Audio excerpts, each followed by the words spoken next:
Hello everyone, welcome to our digital library. आज हम रोग निदान 2 के डिसीज अतिसार, प्रवाहिका और ग्रहणी इन सबको डिस्कस करेंगे डिटेल में। साथ ही कंपैरेटिव स्टडी भी देखेंगे कि इनके बीच में डिफरेंस क्या होता है। इसके पहले मैं आपको बता दूं, रोग निदान 1 और रोग निदान 2 के बहुत से टॉपिक कवर हो चुके हैं ऑलरेडी, इंपॉर्टेंट टॉपिक्स, और किस तरीके से आपको इस सब्जेक्ट को पढ़ना है, क्या क्या इंपॉर्टेंट टॉपिक्स है जो पेपर में आते हैं एग्जाम्स में, इसके ऊपर भी वीडियो अपलोडेड है। आप प्लेलिस्ट में जाकर देख सकते हैं, इसकी लिंक मैं आपको डिस्क्रिप्शन में प्रोवाइड करवा दूंगी। सबसे पहले देखते हैं अतिसार निदान। अब इसको हम कंपैरेटिव स्टडी करेंगे तो फर्स्टली हम देखते हैं अतिसार का निदान क्या है। निदान मतलब आप जानते हैं कि किन किन चीजों का हमने सेवन किया, चाहे वो आहार हो चाहे विहार हो, जिसकी वजह से अतिसार हो सकता है। तो सुश्रुत उत्तर स्थान उत्तर तंत्र 40 चैप्टर का 3 से 5 नंबर का श्लोक है। गुर्व अति स्निग्ध रूक्ष उष्ण द्रव स्थूल अति शीतले विरुद्ध अध्यशन अजीर्णे रस असात्म्य चपी भोजने स्नेहो होर अतिर्युक्तिश्च मिथ्या युक्ते विशार्दिभ्यात् शोकात् दुष्ट अम्बु मध्य अतिपानात् स्ताम्य अतुर पर्यायात् जलात्मर्णे वेगर विघाते क्रमी दोषात् निर्णाम भवत्य अतिसारम लक्षणम तस्य वक्ष्यतु। बहुत लंबा श्लोक है, लेकिन इसकी स्टार्टिंग की 2 लाइन आपको याद करनी है निदान के रूप में। गुर अति स्निग्ध रूक्ष उष्ण दव स्थूल अति शीतलय विरुद्ध अध्यशन अजीर्णे रस असात्मश्चापी भोजने। ये 2 लाइन से भी आप डैश डैश करके और रेफरेंस लिख सकते हैं। तो इसकी मीनिंग देखते हैं हम। गुरु मात्रा व स्वभाव गुरु अति स्निग्ध, अति उष्ण, अति द्रव, अति स्थूल और अति शीतल पदार्थों का सेवन करना।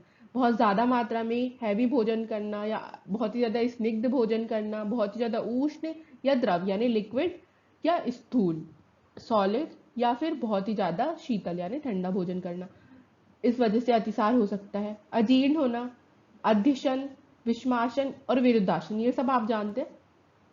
अजीर्ण मतलब यदि आपका भोजन नहीं पचा है फिर भी आप खाना खा रहे हैं। अध्यशन पहले का भोजन ना पचने के मतलब टाइमिंग नहीं है आपकी कोई भी। विश्वासन में भी किसी भी समय में भोजन करना। विरुद्ध आसन मतलब जो वीर्य में विरुद्ध है, ऐसे भोजन करने से भी अतिसार होता है। दूषित जल, अत्य अंबुधान या दूषित मद्यपान का सेवन। दूषित जल पी रहे हैं या फिर दूषित मद्यपान पी रहे हैं। विष का प्रयोग, भय, शोक और वेगों को धारण करने से भी अतिसार होता है। स्नेहन स्वेदन पंचकर्म के अति योग या मिथ्या योग के कारण। ऋतु विपर्य, सात्व विपर्य, अधिक जल की क्रीड़ा यानी ज्यादातर जल में खेलना तैरना, इन सब से भी अतिसार होता है। अर्श एवं ग्रहणी दोष उत्पन्न होने पर अतिसार रोग की उत्पत्ति होती है। या तो किसी को पाइल्स हुआ हो या ग्रहणी हुई हो, जो हम आगे देखेंगे, उसकी वजह से भी अतिसार रोग हो सकता है, और क्रमी दोष के कारण भी अतिसार हो सकता है। अब ये है अष्टांग हृदय 8 का 8th चैप्टर का 1 से 3 नंबर का श्लोक। तो श्लोक इंपॉर्टेंट नहीं है, आप पढ़ सकते हैं, मैं हिंदी पढ़ देती हूँ।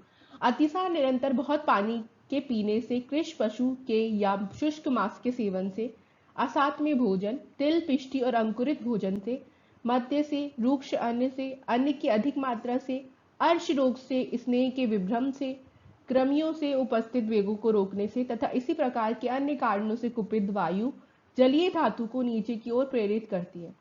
इस जल से ही अग्नि को मंद कर मल के समीप के कोष्ठ भाग को शुद्ध कर मल को द्रव रूप में परिणत करते हुए अतिसार को उत्पन्न करती है। इन्होंने क्या कहा, जितने भी निदान थे वो हमने सुश्रुत में देखे हुए वही है।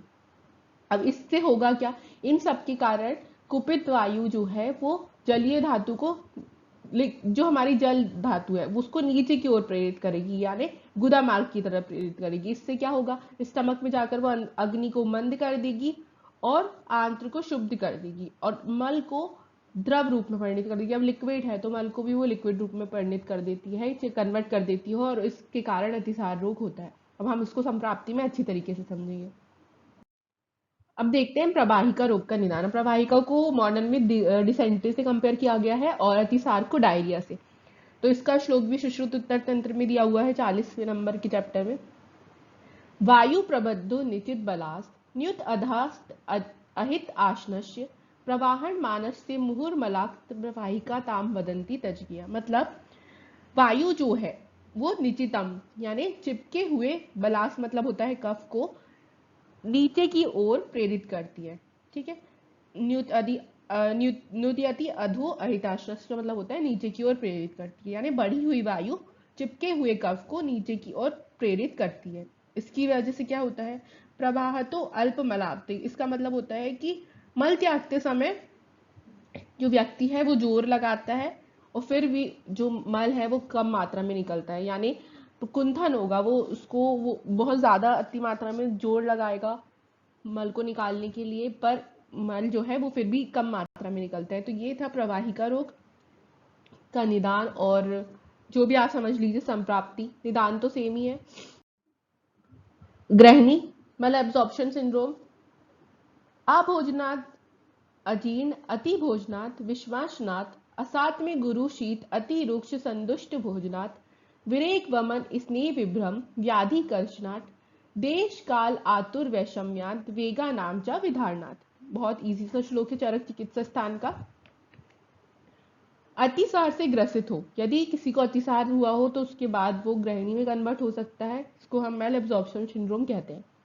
भोजन नहीं करना, अजीर्ण होने पर भोजन करना, विषमाशन या असात्म अन्य भोजन करना, गुरु शीत दुष्ट रूक्ष वासी भोजन करना, वमन विरेचन स्नेहपान का विभ्रम, देश काल ऋतु का वैषम्य, वेगों का धारण करना और अति मात्रा में भोजन करना। एक तरीके से आप कंपेयर करेंगे तो तीनों के निदान सेम होंगे, क्योंकि तीनों जो है वो अन्न व स्रोतस से रिलेटेड या पुरुष व स्रोतस से रिलेटेड व्याधियां हैं, तो डाइजेशन से रिलेटेड है, इसलिए आप तीनों में निदान सेम लिख सकते हैं। यदि आपको श्लोक एक याद हुआ तो आप हिंदी सबकी सेम लिख सकते हैं। अब देखते हैं इनके बीच में क्या कंपैरिजन है निदान में। तो अतिसार में हमने देखा गुरु अति स्निग्ध, अति उष्ण, अति द्रव, अति स्थूल व अति शीतल पदार्थों का सेवन किया। फिर अजीर्ण, अध्यतन, विषमाशन, विरुद्ध अशन, अपरिपक्व भोजन करने से, दूषित मद्यपान सेवन, विष प्रयोग, शोक भय, सात्म विपर्य, ऋतु विपर्य, अत्यधिक जल क्रीड़ा और कृमि दोष से अतिसार होता है। प्रवाहिका, अतिसार रोग के समस्त निदान हम प्रवाहिका में लिख सकते हैं। अहित आहार का सेवन करना, वात तथा कफ दोष वर्धक आहार विहार का सेवन करना, अत्यंत उष्ण तीक्ष्ण काल या समय में भोजन करना और अधिक तिल पीपर मिष्ठान का सेवन करना, ये प्रवाहिका रोग हो सकता है। गृहिणी में अतिसार से ग्रस्त होना, अतिसार से निवृत्त होना, यानी अतिसार से अभी अभी ठीक हुए, जठराग्नि का मंद होना, भोजन नहीं करना, अजीर्ण होने पर भोजन करना, विषमाशन, असात में अन्न सेवन, गुरु शीत रूक्ष भोजन करना, वमन विरेचन स्नेहपान का विभ्रम, देश काल ऋतु का वैषम्य, वेगों का धारण और अति मात्रा में भोजन, ये सारे गृहिणी के निदान थे। अब हम तीनों के निदान देख चुके हैं, अब हम देखेंगे अतिसार, प्रवाहिका और गृहिणी की संप्राप्ति। संप्राप्ति मतलब किस तरीके से रोग आगे चल के अतिसार में कन्वर्ट हुआ निदान के बाद। तो सुश्रुत उत्तर तंत्र 40 का ही श्लोक है। संसम्य आपाम धातुर अग्नि कृशाणु वर्चो मिश्रो मारुतेन प्रणुन्नः वृद्धो अतीव बाधा सरत्ति यस्मात् व्याधि घोरम तत् अतिसारम आहु। अब इसकी मीनिंग क्या है, जब विभिन्न निदानों के सेवन से प्रकुपित त्रिदोष, तीनों दोष प्रकुपित होते हैं लेकिन विशेषकर वात दोष और वृद्ध जलीय धातु पाचक अग्नि को मंद कर जल के साथ मिलकर अधोमार्ग से प्रचुर मात्रा में बार बार निकलता है, तब इस घोर व्याधि को अतिसार कहते हैं।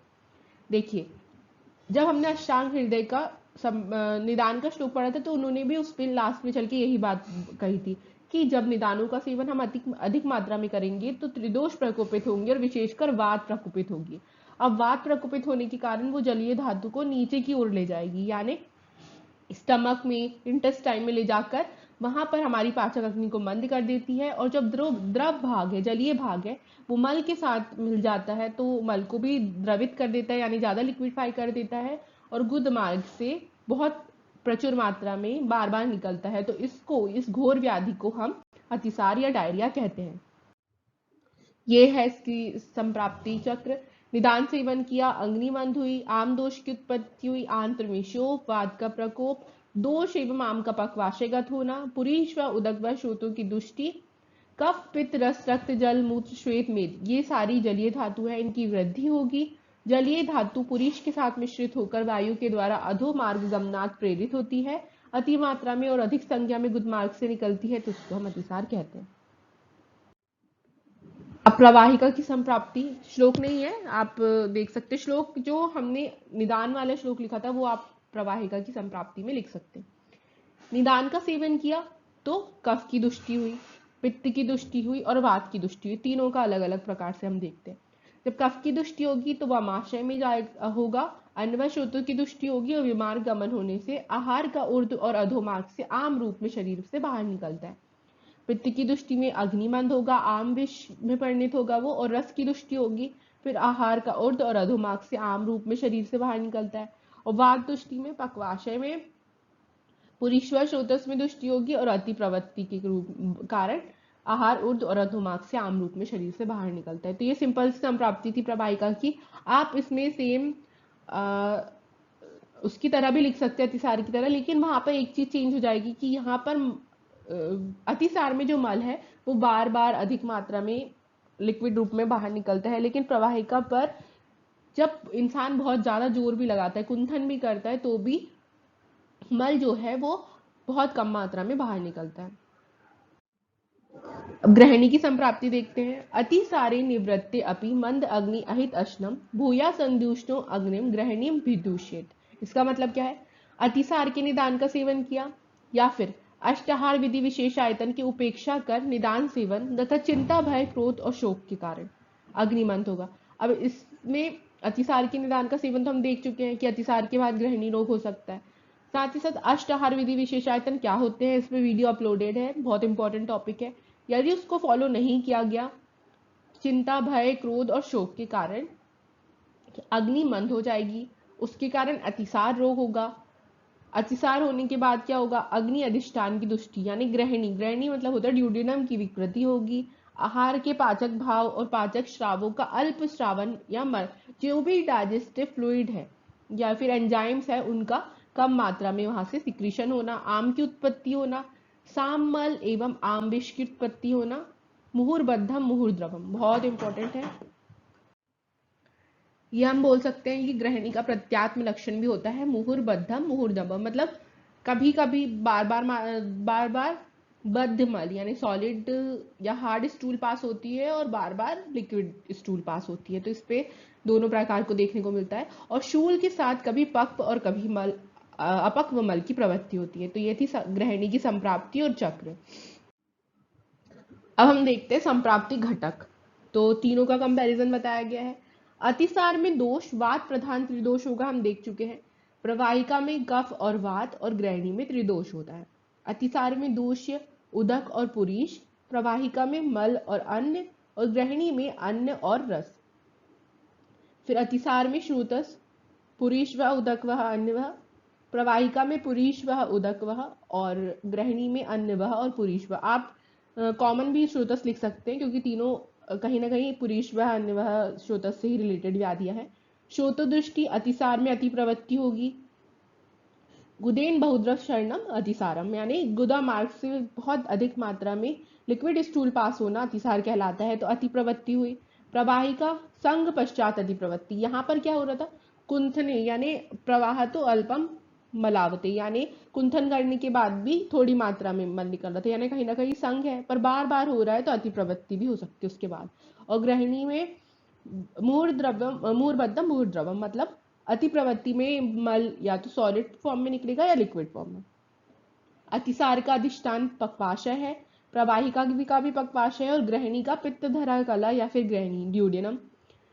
अतिसार में तीनों में मंद अग्नि होती है क्योंकि तीनों डाइजेशन से रिलेटेड है, तो अग्नि तो आपको तीनों में मंद अग्नि ही लिखनी है।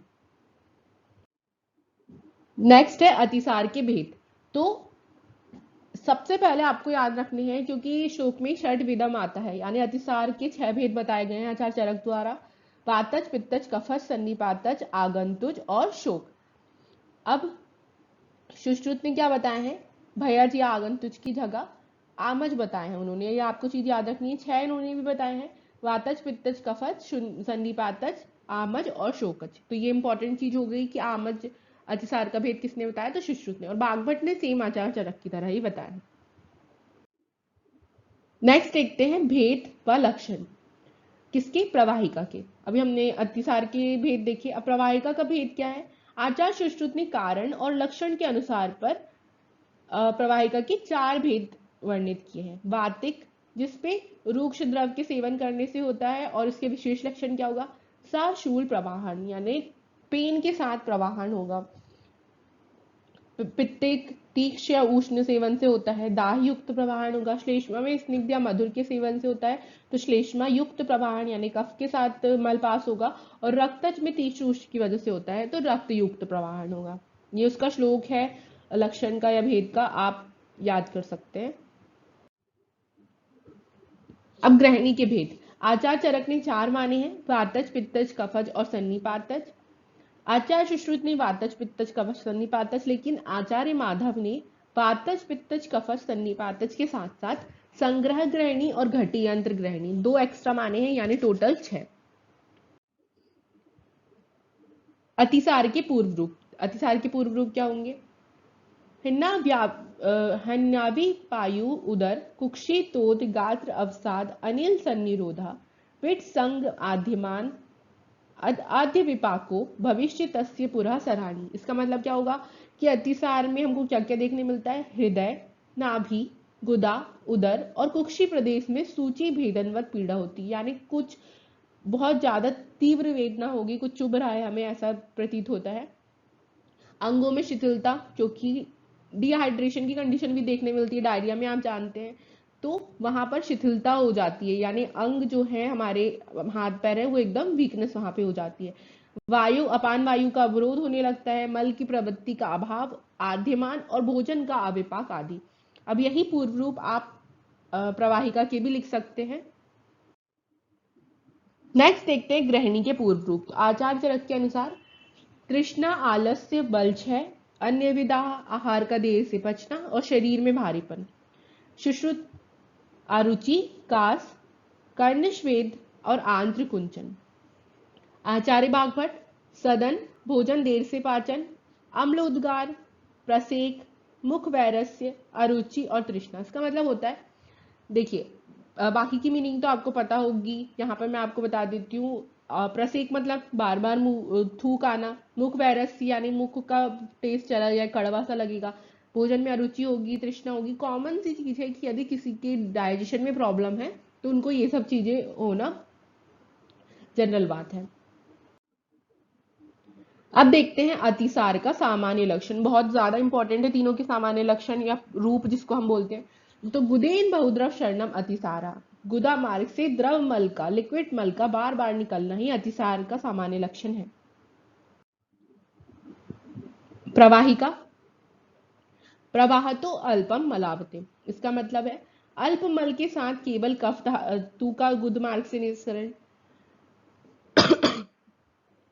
यानी सिर्फ थोड़ा सा मल निकलेगा, लेकिन उसके साथ साथ कफ धातु भी आएगी, जिसको हम कॉमन लैंग्वेज में अपची भी बोलते हैं, और इसको हम पैचिस पैचिस से भी कंपेयर कर सकते हैं। मल अति अल्प मात्रा में होता है, कफ अधिक मात्रा में निकल सकता है। मल त्याग करते समय प्रवाहन या कुंठन होना, ऐसा लगेगा कि मरोड़ हो रही है, हमारे पेट में कुछ चीज मरोड़ी जा रही है। कफ विकार होते हुए भी प्रवाहिका रोग में प्रेरक होने के कारण वाविक लक्षणों का विशिष्ट स्थान रहता है, यानी वातिक लक्षण भी दिखने को मिलते हैं, जबकि ये कफज व्याधि है एक तरीके से। कभी कभी मल त्याग के साथ गुदा मार्ग से रक्त भी निकलता है, क्योंकि प्रवाहन हो रहा है यहाँ पे। जो यदि आप जोर लगाएंगे तो ब्लड वेन्स पंक्चर होने की वजह से वहां पर ब्लड भी देखने को मिलता है। ग्रहणी, मुहुर्बद्धम मुहुर्द्रवम, कभी बंधा हुआ और कभी द्रव मल की प्रवृत्ति होती है, हम देख चुके हैं। भोजन के तुरंत बाद अपक्व मल की भी प्रवृत्ति होती है। ग्रहणी रोगी से पीड़ित रोगी अत्यंत पतला, अधिक बार तथा कभी कभी बंधा हुआ विषम के साथ मल त्याग करता है। रोगी प्यास, अरुचि, मुख वैरस से, तमक स्वास्थ्य से ग्रस्त हो जाता है। हाथ पैर शोथ युक्त हो जाते हैं, यानी फूल जाएंगे। अस्थि संधियां भी पीड़ित होती है। रोगी वमन करने लगता है, ज्वर हो जाता है। लोहे एवं आम के समान गंधयुक्त, तिक्त या अम्ल डकार लेता है। अब इनकी चिकित्सा बहुत इंपॉर्टेंट है, जो कि आप नेक्स्ट चिकित्सा स्थान में पढ़ेंगे चरक के, लेकिन अभी हम इसको शॉर्ट में देख सकते हैं। सबसे पहले तो कॉमन एक चीज होती है जो सारी डिसीज में हम लागू करते हैं, संक्षिप्त क्रिया योगो निदान परिवर्जनम, बहुत इंपॉर्टेंट है। इस सूत्र से निदान का परिवर्जन करना ही संक्षेप में चिकित्सा कहा जाता है, यानी जो जो निदान हम ले रहे थे जो जिस निदान के कारण ये रोग हुआ उसको बंद कर दीजिए या परिवर्जन कर दीजिए, उसके अपोजिट खाने लगिए, तो आधे से ज्यादा चिकित्सा तो यहीं पर हो जाती है। इन तीनों रोगों में सर्वप्रथम हेतु का विचार करना चाहिए, यानी कारण का विचार करना चाहिए। हेतु दो प्रकार के होते हैं, स्वतंत्र और परतंत्र। स्वतंत्र हेतुओं में दोषों के गुणों के विपरीत द्रव्यों का प्रयोग करके चिकित्सा करनी चाहिए। मतलब जो दोष है, वातज है तो वात के अपोजिट गुण का सेवन करवाएं, पित्तज है तो उसके अपोजिट, और कफज है तो उसके गुणों के अपोजिट। अब परतंत्र हेतुओं में पहले हेतु का सेवन करना चाहिए, तत्पश्चात दोषों का शोधन करना चाहिए, एवं दीपन पाचन औषधियों द्वारा आम का पाचन करना चाहिए। अब परतंत्र में यानी डिपेंडेंट है किसी पे, तो सबसे पहले हेतुओं का सेवन करवाएं, दोषों को बढ़ाएं, फिर उसका शोधन करें, या फिर दीपन पाचन औषधियों के द्वारा आम का पाचन करना चाहिए। अब तीन प्रकार की चिकित्सा बताई गई है, हेतु विपरीत, दोष विपरीत और व्याधि विपरीत। अब इन तीनों का अलग अलग चिकित्सा सूत्र हम देखते हैं। अतिसार और प्रवाहिका में क्या होगा? आम अतिसार के रोगी के लिए सर्वप्रथम संग्राही औषध का प्रयोग ना करके उबड़े हुए स्वतः प्रवृत्त होते हुए मलों को निकाल देना चाहिए। आम अतिसार हुआ है तो हम सोचेंगे कि आम का पाचन कराने वाली औषधि दे दे, तो ये नहीं करते हुए हमको उभरे हुए जो भी हमारे दोष है या मल है उसको पहले निकाल देना चाहिए। दोष बहुत कठिनाई से बाहर निकलने वालों के लिए मल प्रवर्तक हरितकी का प्रयोग करना चाहिए। अनुलोमन होती है हरितकी, इसलिए यदि बाहर नहीं निकल रहे हैं दोष तो हरितकी का प्रयोग करवाने से वो शांत हो जाएंगे। मध्यम रूप से कुपित हुए दोष है तो अतिसार में दीपन पाचन औषधि का प्रयोग करना चाहिए, क्योंकि मंद अग्नि है यहाँ पर, तो दीपन पाचन औषधि का प्रयोग हम कर सकते हैं। अल्प दोष वाले अतिसार के रोगी में लंघन श्रेष्ठ होता है। बहुत कम यदि मात्रा में अतिसार है तो लंघन करा दे, उसको उपवास करवा दे, जिससे मंद अग्नि या विष, जो आम विष है, वो अपने आप शांत हो जाएगा। ये इसके पहले हमने अतिसार प्रवाहिका की चिकित्सा देखी, अब देखते हैं गृहिणी का चिकित्सा सूत्र। तो चरक चिकित्सा स्थान 15 में दिया हुआ है, लीनम पक्वाशय स्थम वाप्यम स्त्राव्यम सदीपने शरीर अनुगते सामे रसे लंघन पाचनम। इसका मतलब है अनुक्लिष्ट यानी उदर में लीन, हमारे स्टमक में जो लीन और पक्वाशय में स्थित आम दोष जो है उनको दीपनीय योगों से युक्त विरेचन औषध से विरेचन करवाना चाहिए। दीपन दीपन और विरेचन औषध एक तरीके से इनका कॉम्बिनेशन बनाकर हमको विरेचन करवाना है, और शरीर में गए हुए व्याप्त साम आहार रस से शरीर में व्यापत होने पर लंघन पाचन देना है। या फिर उस इंसान ने आहार खाया है, जब वो शरीर में अच्छी तरीके से डाइजेस्ट हो जाए तो वहां पर हमको लंघन पाचन औषधि देनी है। ये सारी चिकित्सा आप चिकित्सा सूत्र स्थान में पढ़ेंगे चरक में, थर्ड ईयर में। अभी आप जनरली इतना याद रख सकते हैं। Thank you so much. Stay connected with our digital library for more videos. यदि आपको किसी और टॉपिक पे भी वीडियोस चाहिए तो आप हमें कमेंट करके बता सकते हैं, और एमपीएमएसयू की लेटेस्ट अपडेट के लिए भी आर डिजिटल लाइब्रेरी से जुड़े रहें। Thank you.